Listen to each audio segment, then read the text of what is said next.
You're listening to the Mind Manual Podcast, episode 42, The Power of Perspective. If you want a particular result in your life, but you're unable to get it, tune in to start training your brain and expanding your emotional intelligence to unlock the most powerful and underutilized performance tool that we have. It's the most important work you could do because it affects every area of your life. Hello and welcome to another episode. In this session, we explore the power we have in the ability to choose perspective. This is something we have ultimate control over. So it's going to appeal to the control freak in you, but at the same time, it will set you free. Our perspective is our version of reality. We each have our own unique reality shaped by our inner world of thoughts, beliefs, values, and the resulting lens through which we see the world. When we open ourselves to seeing life through the lens of another, it is like looking through the telescope rather than a microscope. And with that added dimension comes personal growth. I recently came across an interview with Dr. Ian McGilchrist, who is a psychiatrist and writer, where he talks about his latest book titled The Matter with Things. And it goes a long way into explaining how our different parts of our brain work and perceive, particularly the left and right hemisphere. Through his work, in practice and with patients of more severe pathologies, along with neuroimaging studies that support his findings, he teaches us how the left brain radically simplifies the input as it attempts to grasp and understand the complex world around us. It does so by trying to reduce the data to a construct it can predict and organize into a category, a schema, an algorithm, basically something that can provide us with some certainty about the world, which translates into having to be right to support the model we've just constructed. So it has a chronic bias to being certain, which closes down any possibility there could be another way or another perspective. This tendency is one that could be described as a contracting mindset, but it does so at the expense of having to reduce a very complex relational system into an isolated and almost singular event, and one that is also linear. So it misses the intricacies and the interconnectedness of most systems. This reductionist way of understanding the complex is often fraught with dangers as we become oblivious to the unintended consequences in our determination to select for a single objective outcome. On the emotional side of things, the left brain appears to process the more negative emotions such as anger, pessimism, and pride as it prioritizes the self. It looks for ways to usurp and dominate others so that we may have it better, a bit on the dark side, you might say. Whereas the right side of our brain is more open to new information, ideas, and creativity, and looking at all the possibilities. So it's much more curious than certain. It knows a lot more exists out there than what it could ever know to be true, which sounds more like an expanding mindset. It also deals with the more positive emotions in seeing the greater good and seeing the bigger picture. It's able to take on a more holistic view of things and can take in all the nuances and subtleties, which is where we might get our sixth sense from. So we have the seemingly opposites show up again, the divine dichotomy of life, the yin and the yang, as the Taoists put it. And the hope is that between the two, we are able to take a more balanced view of things. It was interesting to hear McGilchrist say that a person with severe schizophrenia is hyper-dominated by the left hemisphere, which is very logical in nature and can reason. Surprisingly then, they actually have a lot of internal consistency going on. But where they come undone is their inability to open up to the right side of their brain and consider other possibilities, or even just remain open to digesting the evidence of what is actually happening around them. And if it doesn't fit their internal narrative or what they deemed to be right, then it's discarded, which is where they begin to appear delusional. They deny the plain facts and maintain belief in what has proven right to them, compliments of the left logical brain. So given the left brain provides us with the illusion of certainty and a model of the world we can rely on, then this is what becomes real and safe for us. It appears we are becoming more and more dominated by our left brain, which loves to devise systems and processes and reduce everything down to a simple, coherent equation, preferably with one variable, but usually two, to predict a cause and event relationship, in isolation of all the other parts to all the complex systems found in nature. This is the reductionist model of the world that makes sense to the left side of our brain. It also implies that it's easier to control and predict when we can rely on the process and protocols, providing an alluring construct for governments and institutions to use. If we were educated to ask great questions and remain curious about what could also be possible, or what unintended consequences there could be if we reduce a complex system down to only one or two factors, then we would be much more holistic and open to consider all of the parts that go in to make up the whole. For instance, during the COVID pandemic, the governments around the world were in pursuit of a single outcome to ensure our physical safety and minimise loss of life. The massive fallout stemming from our social, financial, mental, and emotional states is still being felt as aftershocks.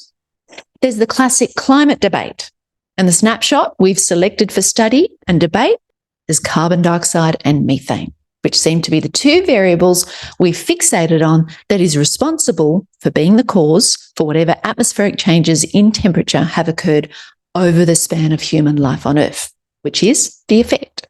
In the book titled Inconvenient Facts, author Gregory Wrightson, a geologist who spent more than 35 years investigating the Earth and its processes, presents many facts from Earth measurements that flies in the face of the causal relationship between carbon dioxide and temperature.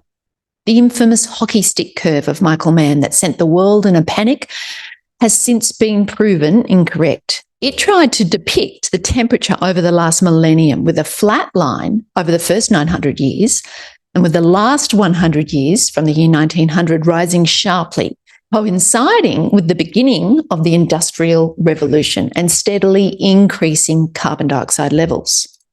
The IPCC, the Intergovernment Panel on Climate Change, have since used other relatively short data sets from actual measurements taken by satellite and balloon data.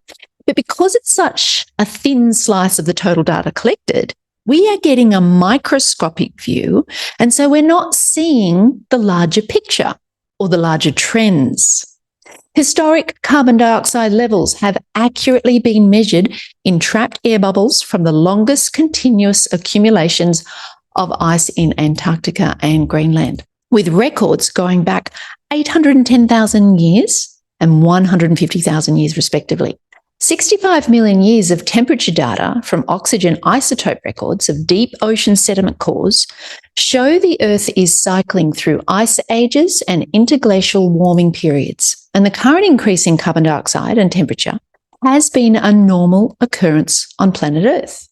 The current uptick in temperature fits into this trend where we are showing another 100,000 year interglacial warming peak, which have cycled over the last 800,000 year period before it descends again into the next ice age cycle. But don't worry, that graph is showing it should be some tens of thousands of years away.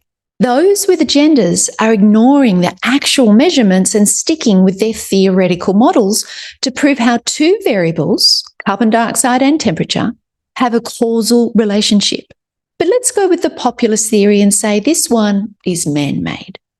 How do you account for the cause of these same warming and cooling cycles over the past 800,000 years? It's become an inconvenient truth that temperatures have always changed. And the same cycles have always repeated over this time. According to the Hadcrut 4 dataset, the global mean temperature remained stable from 1998 to 2016 as carbon dioxide relentlessly increased, shooting holes in this causal relationship. An increase of 120 parts per million of carbon dioxide since the Industrial Revolution may seem significant when viewed through the microscope of current times. But geologically, it is not significant and certainly not extreme. Over the past 140 years, atmospheric carbon dioxide levels have been falling from 2,500 parts per million to 300 parts per million and have risen to 420 parts per million since the beginning of the Industrial Revolution. Now, the climate alarmists have said that 400 parts per million was a tipping point for the Earth, which would have dire existential consequences. Tipping points are not science. They are propaganda or just another perspective. What should be alarming to humanity is the scientific fact that if the world's carbon dioxide concentrations halved from its current level, agriculture would collapse and humanity would starve. If carbon dioxide levels reached 150 parts per million, most terrestrial plant life would become extinct, along with all the animal and human life which depend on plants. Global warming has now morphed into climate change because the planet refused to keep getting warmer as the carbon dioxide concentrations increased. We now have media-driven hysteria of fueling a mass delusion that carbon dioxide is bad for the planet. And now, cows, of all things, are being blamed. The more carbon dioxide we have in the atmosphere, the more plants will grow and the more carbon dioxide will be drawn down. We are ignoring that planet Earth has been managing climate change for the past 4.5 billion years. This is another classic example of the perception bias we have of the part as opposed to the whole. When you take a thin slice snapshot of anything, you get entirely different results. Take another macroscopic view of a chair, for example. It exhibits the characteristics of it being still and solid in nature. We are looking at the whole and perceiving it to be a certain way. Whereas if we were to take the microscopic view of just a part at the cellular level, we would perceive it to be in a constant state of motion and comprised of mainly empty space. If a whole is just made up of the parts, then which one is correct? Both can be seemingly opposite and contradictory in nature, and yet both perceptions are correct. We could support either view with all the evidence you would need to satisfy a jury. It's just how we are perceiving it that completely changes our experience of it. The subject stays the same. It's our perception or point of view that differs. Our left brain likes to take snapshots of everything to compartmentalize and simplify, as if it's all static and singular, which can be separated into parts. And we, in some ways, lose the substance of it when we try to reduce it. We can even quite literally lose sight of it. We make it fit our hypothesis to help us make sense of it, and we close off any contradictory information that might prove it to be wrong, which is unsettling since the world is not how we thought it should be. Ian McGilchrist writes, quote, "Our talent for division, for seeing the parts, is of staggering importance, second only to our capacity to transcend it in order to see the whole." End of quote. For this to happen, I think we need to start tapping into our right hemisphere. The reality is we are not dealing with static parts. Everything is in motion or flow.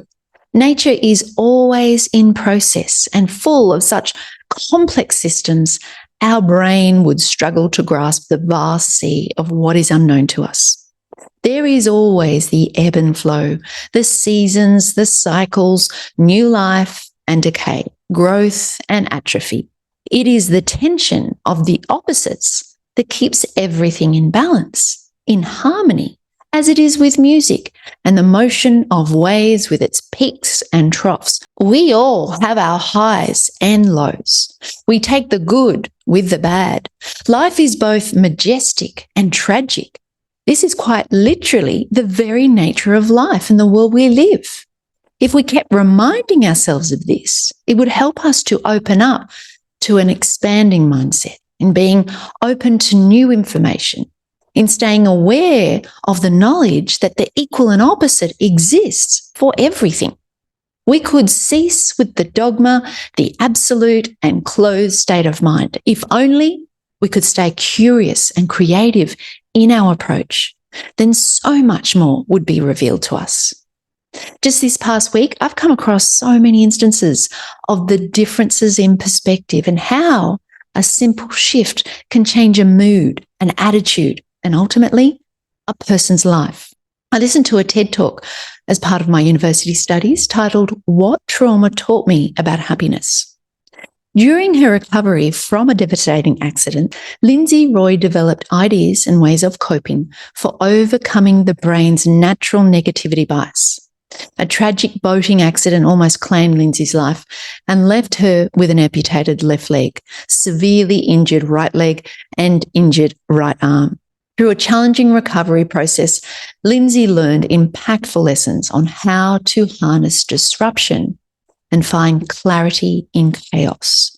She got stuck in comparing her current situation, post-accident, to her pre-accident, able-bodied self, which only brought her misery and anguish.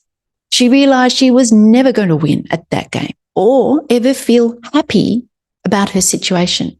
But when she changed it to looking at her progress at week 27 and compared it to week 7 instead, or embraced the second chance at life she was given compared to ending it prematurely, she was once again on an upward trajectory and feeling grateful and hopeful.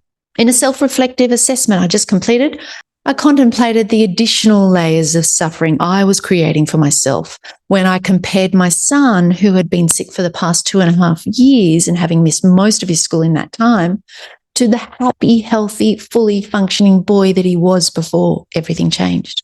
It was going to be far less painful if I used a terminal diagnosis, for example, as my point of comparison in looking at the upside. Even though it was a bad situation, there are so many that are given much worse. And then my husband and I were remembering back to the woes of the GFC and hearing a friend's version of their hell and thinking, oh, if only we had that. I would have been content to call it heaven compared to what we were facing at that time. We say it's all relative, but how many of us consciously expand our perspective to include the upside in what's good and whole and true? If we kept stretching this snapshot of our life out to incorporate the whole, we would probably find the same cycles as the climate oscillating between ice ages and interglacial warming, the good and the bad, the tragic and majestic. Then it would all make sense. And we would know that change is inevitable and will take us around the next peak or trough. We just need to hang on for the ride. I was looking through a research paper titled "The Impact of Perspective Changes a Cognitive Reappraisal Strategy on Effect," and it mentioned how a variety of psychological disorders are associated with a narrowing of information processing bandwidth. When people see suicide as their only answer to their situation, can you see how narrow their snapshot has become of this day, this moment, when they see how a devastating permanent course of action is the only solution to a very temporary problem, and how the pain and suffering they're drowning in is being caused by the very narrow way they're thinking about it or processing it? They can't see it any other way, and they think this pain or situation will never change and that they'll be trapped in this doom forever. They see suicide as their only means of escape. This is an extreme example, but we do fall into a similar trap when we become dominated by our left brain, which means while ever we have a human brain, any one of us could potentially find ourselves in this situation, blindsided by the mechanisms of our left hemisphere. Dr. Ian McGilchrist writes, "Unfortunately, the left hemisphere, knowing less, thinks it knows more. It is a good servant, but a ruinous, a peremptory master. And the predictable outcome of assuming the role of master is the devastation of all that is important to us, or should be important, if we really knew what we were about." It's a powerful reminder for us to question how we are perceiving something and what our snapshot of comparison is. When we get trapped in a reductionist mentality in which we seek to reduce or narrow the information processing bandwidth down to a single objective or measure of effect, and we treat it as a separate system in isolation to any other variable or impact it may have on all the other elements, then we invariably lose sight of the big picture and we can only make it mean one thing. When something doesn't go the way we had planned or hoped or expected, we judge the event as a failure, a disappointment, or that something bad has happened. But if we were to expand our snapshot to consider how it could be for us or how it could work to our advantage or betterment, then we could contemplate the lesson and look for the hidden opportunity or possible upside of where it could potentially lead. We would become far more creative in how we could transform it or transcend it. My daughter shared her bigger perspective with me recently, and I could see how this has helped to transform her life. She had been living in the worldview of her auntie, who was stuck in the mourning of her brother being my late husband. And my daughter declared to me that she had moved into peace about losing her father. She couldn't see anything good that had come from the place her auntie was still living in. And so she began to broaden her snapshot. She shared the gains in her life that she could be thankful for, including her two younger brothers that she otherwise wouldn't have in her life. And it has since expanded and opened her up in ways that have wowed me and her. This is life-changing stuff. This is the power of perspective. And just to end with a funny, my husband showed me a picture this week of a library book that was partly covered by the shelf that came up halfway to cover the bottom half of the words. The title of the book was My Daddy is a Giant. But in only seeing the top half of the words, it made the title read the complete opposite of that. And I've used it as the cover for this episode. If you have a look, you'll see what I mean. It's quite offensive. It's a visual parody of this concept, but the mental one we create is very similar. So guys, I invite you to explore the right hemisphere of your brain. Let the love and light in. Stay curious and open to new information, in seeing the whole and sensing the nuances, the unseen, and trusting your intuition. When you notice you become petty and small-minded, just know you've gone back to the dark side on the left in becoming fused with your thoughts and the very narrow view of things. In thinking that you are right and everyone else is wrong, hold the tension on both sides. Exercise them both in order to keep the balance on that all too elusive perspective. Thanks for listening, and my hope for you is that you never see the world in quite the same way again. We'll see you next time. If you enjoyed listening to this podcast, you have to come and check out Mind Scholars. It's my monthly coaching membership where we take all of this work to a much deeper level. We study it and then apply it to the everyday in every way. So if you want to take your life to a whole new level, join me in Mind Scholars over at themindmanual.com/join. I look forward to seeing you there.